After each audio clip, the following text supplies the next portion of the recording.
The current government is doing next to nothing about the cost of living crisis.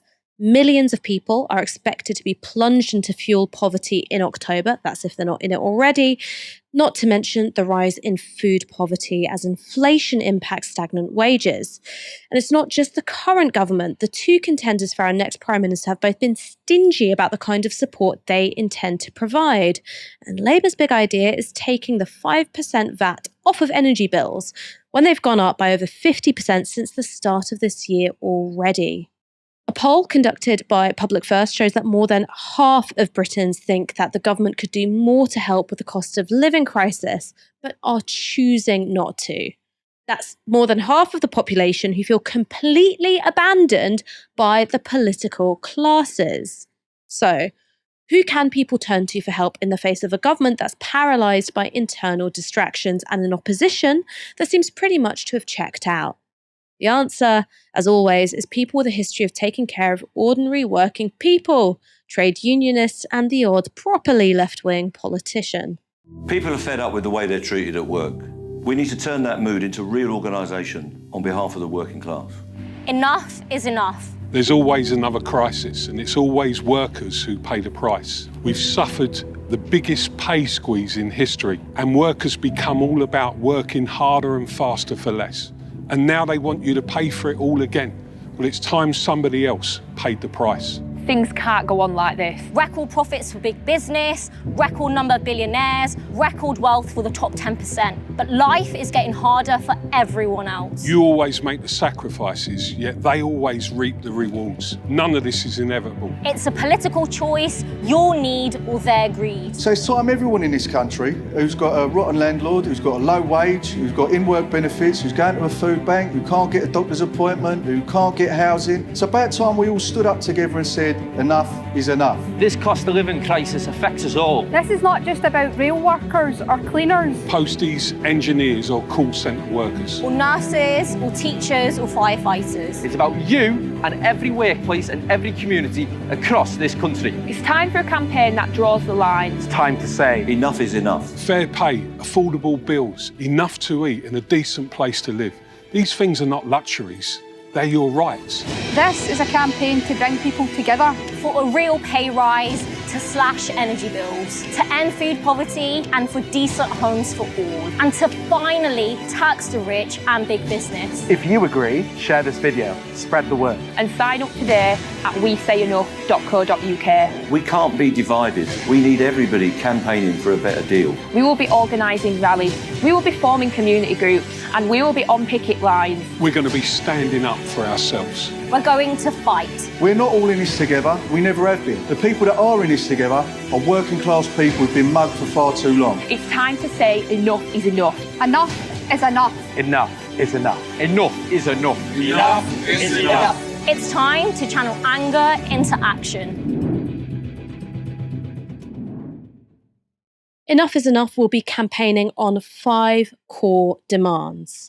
Our 5 demands to tackle the crisis: 1, a real pay rise; 2, slash energy bills; 3, end food poverty; 4, decent homes for all; 5, tax the rich. Sounds good to me. Moya, Mick Lynch says it's time for real organisation. So what do you reckon that might look like in the context of this campaign?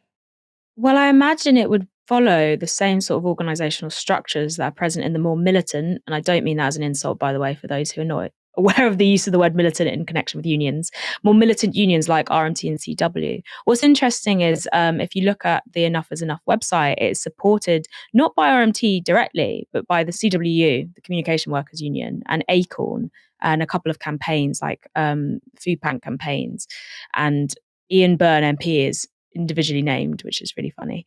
But I imagine what they're going to do is try and take that organising approach that they've done with successful balloting, but instead bring it out to workplaces. So you build up a raft of organisers who then can work in their local areas. That would be the most obvious approach I'd imagine they're going to do when it comes to organising here. I think what's interesting is the obstacles they're going to face is IRL organising. If you talk to someone from the Communication Workers Union, particularly about, organising workplaces like EE recently, which didn't quite get over the line in terms of their strike action ballots, then they said, mounted this huge operation. It was really successful in organising for the first time, but it didn't quite have enough momentum or enough organisers or enough people because of their fears of losing their jobs, etc., to get on board. So they'll be looking for ways to overcome those barriers. They'll have to do a big raft of political education. There's a lot of people right now who there's anger to harness, but they're not necessarily tuned into politics. They may be feeling really disenfranchised. They may be feeling really out of the loop, as it were. I think people in this country are more politically aware than ever, in the sense that they know what's going on around them, but they feel more demoralized than ever, in that they feel they don't really have the power or agency to change that. I was at a talk the other day with Adichie Chakraborty, and he was asked a question about whether Britain is due its own Gilets Jaunes movement, and he said that, well, probably yes, that is something that's very likely to happen.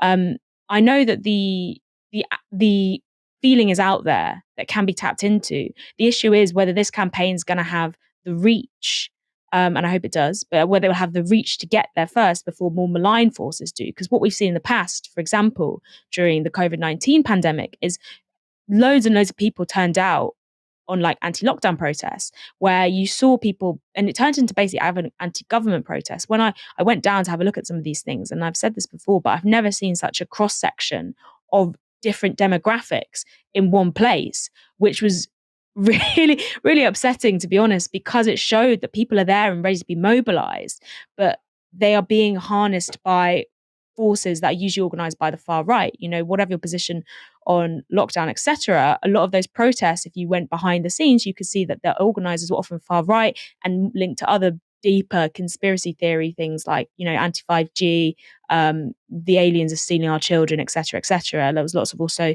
anti-Semitism present within those rallies when you dug under the surface a little bit.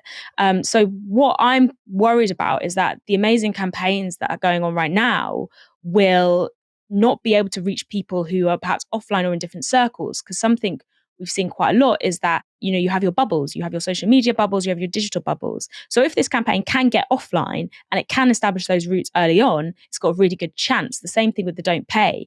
But something about the Don't Pay map that interested me is when I looked at it last, it was a lot of Southeast signups already. So it needs to be able to branch out into these areas around the country, these regions, the really neglected ones, particularly the people who are offline, the people in the call centres. And hopefully, because of the union involvement, it will be able to do that where other campaigns may not. But what I'd also like to see is whether it attracts support from other unions, ones who perhaps have more of a service model, because then you've really got the momentum going if you've got these more nervous unions signing up to it. But it remains to be seen. And I think the main thing is hope. Keep an eye on it. Any sort of like positive action is something to get behind at this stage, because we haven't really got any other options. I mean, Moya, do you think that this is also going to give a little bit of energy towards, the remaining left-wingers inside the Parliamentary Labour Party? Because while they've been saying good things on their own, they haven't seemed like a coordinated force, particularly since Corbyn lost the whip. I think it's an interesting question. At the moment in that video, we only saw Zarah Sultana. You've got obviously Ian Byrne as well, name-checked, but there haven't been any, as far as I saw, sort of any other left Parliamentary Labour Party left-wingers who've been specifically name-checked in the campaign. And it could be because they're sitting back waiting to see how it shakes out before they sign up. It could also be as well, some of the ones we would expect to be really on board are tactically taking a backseat because of the way that their names may have been dragged through the mud over the past couple of years. The likes of John McDonnell, for example, may not be ostensibly getting involved because he knows that this movement is something that he can't be front and center for because of the way he's been misrepresented in the press. So I was thinking about that as well. In terms of what you talk about, the organising in that sense, it makes complete sense to me that they would obviously join up all these different struggles. That's the message we've been hearing again and again and again from the likes of Dave Ward, Eddie Dempsey, Mick Lynch, Rohan Khan, who's the national chair of Acorn. That's their bread and butter. It's linking these different class-related struggles. It's saying, things like racism is a workers' struggle. These are all connected things. So I can see that message being drilled home further. And from comments that have been made to me behind the scenes by people who are now involved in this, that is something they've had their eye on. And I know they want to get other unions also signed up to this movement, although I wasn't sure what they were referring to when they first talked about it to me. So I would imagine it's a joined up form of organising, and I imagine it won't just be rally based. It's interesting that Tribune involved. Obviously, Tribune, they're socialist media from 1937, and they've been throwing a lot of rallies recently with RMT. So I'd imagine that they take part of the sort of bombastic on the streets. We're going to gather here, and then you have the unions and the people with the experience of organising from the ground up, doing that workplace organising, doing that on street organising. But as I said, see if they get enough people signed up to be able to take it offline, the way that Don't Pay is trying to get people to give out leaflets, etc. I have a stack of them sitting beside me waiting to be given out.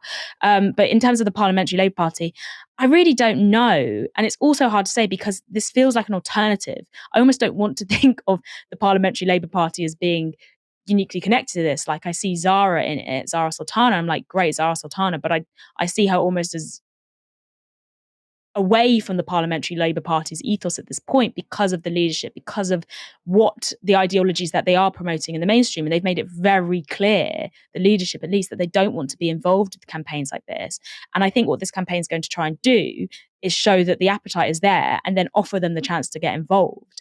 You saw Mick Lynch earlier in the summer saying, he was at the RMT rally that Tribune organised, and he was saying, I want Labour to get into power, I want them to do this and I want to do that. Maybe that was just, being polite, good PR. But I think at the end of the day, there's probably an investment there where they want Labour to realise the error of their ways, as it were.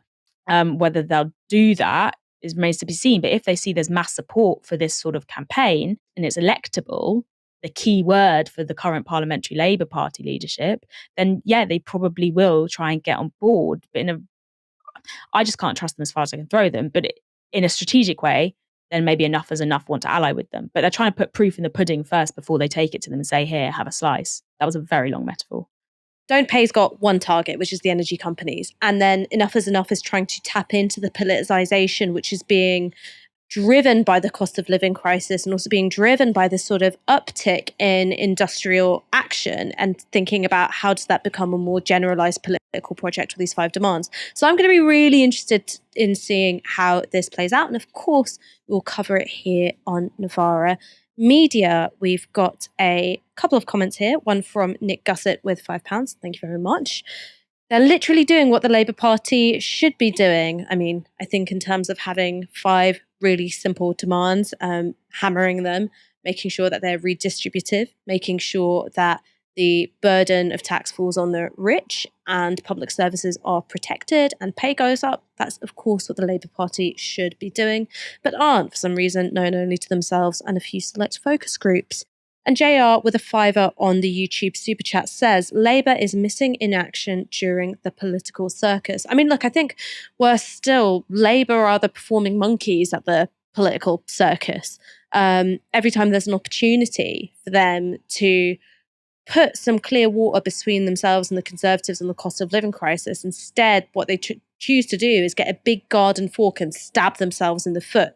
So instead of going really hard on energy bills and what it's going to take to bring them down, they go, I don't know, why don't we sack Sam Tarry from the front bench? Or like, I'm kind of bored this week. Why don't we, I don't know, let's just ban MPs from appearing on picket lines. They just choose these fights, which are wholly within the Labour Party itself, causes a big brouhaha, dominates coverage, particularly because lobby journalists love this kind of inane shit, and then the really big issues fall down the political agenda.